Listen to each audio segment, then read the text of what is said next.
Welkom by vandag se les oor die skep van 'n navorsingsvoorstel. Vandag ons sal die noodsaaklike komponente en oorwegings vir die skep van 'n goed gemotiveerde voorstel ondersoek. Navorsingsvoorstel begin met 'n bondige titel wat die essensie van die navorsingsonderwerp opsom. Dit is die begin van die hele studie. Volgende die konteks van die studie verskaf agtergrondinligting en verduidelik die belangrikheid en relevantie van die navorsing binne sy veld. 'n Kort literatuuroorseig gee 'n opsomming van sleutelbevindinge uit bestaande literatuur, identifiseer leemtes, kontroversies of gebiede wat verdere ondersoek vereis.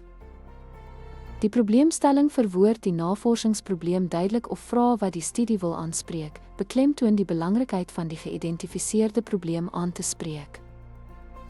Navorsingsmetodologie beskryf die navorsingsontwerp, insluitend data-insamelingsmetodes, ontledingstegnieke, steekproefpopulasie en steekproefmetodes.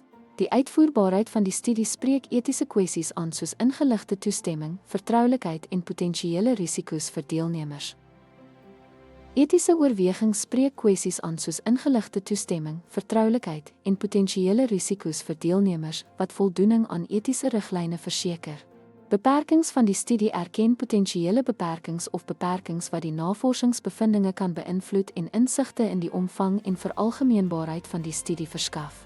Verwagte bydraes van die studie bespreek die verwagte uitkomste en potensiële implikasies van die navorsingsbevindinge en beklemtoon hoe die studie kan bydra tot teorie, praktyk of beleid.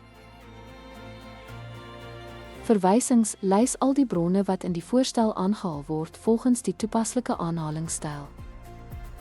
Ten slotte bied 'n goed saamgestelde navorsingsvoorstel 'n omvattende oorsig van die studie, wat sleutelelemente soos konteks, metodologie, uitvoerbaarheid, etiek en verwagte bydraes aanspreek. Dankie vir jou aandag.